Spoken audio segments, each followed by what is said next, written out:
Scalp psoriasis अगर आपको हो रहा है तो कैसे पहचानना है, क्योंकि अक्सर पेशेंट मेरे पास ये कंफ्यूज होकर आते हैं कि क्या उन्हें स्कैल्प सोरासिस भी है। अब इसकी पहचान क्या है सेबोरिक डर्मेटाइटिस से।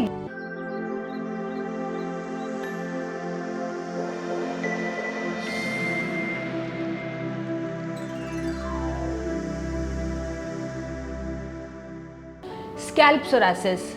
नमस्कार एवरीवन, मैं डॉक्टर मेघा चतुर्वेदी आज आपको बताने आई हूँ कि स्कैल्प सोरासिस अगर आपको हो रहा है तो कैसे पहचानना है, क्योंकि अक्सर पेशेंट मेरे पास ये कंफ्यूज होकर आते हैं कि क्या उन्हें स्कैल्प सोरासिस भी है। And you heard me right, जो सोरासिस है सिर्फ बॉडी पार्ट्स पे ही नहीं, ओनली स्कैल्प पे भी हो सकता है या स्कैल्प के साथ साथ बॉडी पे भी हो सकता है। वेल, स्कैल्प पे अगर सोरासिस है तो ये समझने की ज़रूरत है कि ये अंदर से आ रहा है, जब आपका इम्यून सिस्टम खुद का दुश्मन बन गया है, स्किन सेल्स को टारगेट कर रहा है, मल्टीप्लाई कर रहा है और आपकी पपड़ी जो बन रही है वो झड़ रही है, डेड स्किन सेल्स झड़ रहे हैं, तो वो स्कैल्प पे अगर हो रहा है तो वो स्कैल्प सोरासिस बन जाता है। अब इसकी पहचान क्या है सेबोरिक डर्मेटाइटिस से? ये पहचान है इसकी, जब आपके पैचेस बनेंगे स्कैल्प पे तो आपकी जो लाइनिंग्स हैं, जैसे ईयर की लाइनिंग है, नेक की लाइनिंग है, हेयर की लाइनिंग है, जैसे यहाँ पे आप देख सकते हैं, वहाँ पे भी red patches with flaking present होगा और ये ऑन एंड ऑफ नहीं जाएगा। ऑन एंड ऑफ मतलब अगर आपको सेबोरिक डर्मेटाइटिस या डैंड्रफ की दिक्कत है तो ये सीजन वाइज होता है, कांस्टेंट हर टाइम नहीं मिलेगा। बट स्कैल्प सोरासिस अगर आप ठीक नहीं कर पा रहे हैं तो ये कांस्टेंट आपको स्कैल्प पे मिलेगा और इतनी पपड़ी जमेगी कि शायद आप एम्बैरेस भी होंगे और इरिटेट भी होंगे। साथ में इचिंग, ड्राइनेस इसके कॉम्प्लीमेंट्री सिम्टम्स होते हैं जो एसोसिएटेड मिलते ही हैं।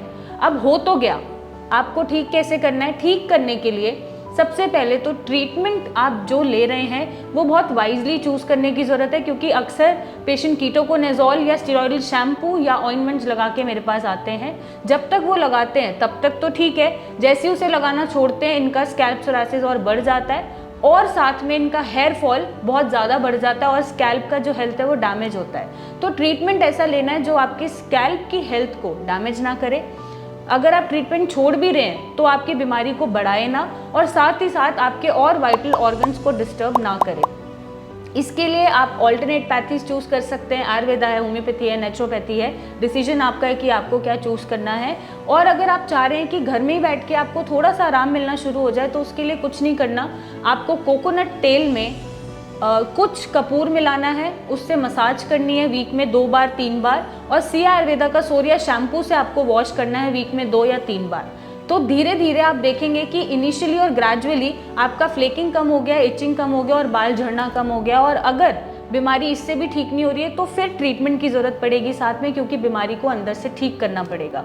और अगर आप ठीक नहीं कर पा रहे हैं तो आप हमसे जुड़ सकते हैं। ये वीडियो ज़रूर शेयर करें अगर आपके पास किसी को भी ये प्रॉब्लम चल रही है और उसे सोल्यूशन नहीं मिल रहा है। हमें कमेंट करके बताएं कि कैसे आप हमसे जुड़ के अपनी बीमारी को ख़त्म कर सकते हैं और एक नॉर्मल लाइफ जी सकते हैं। Thank you and take care.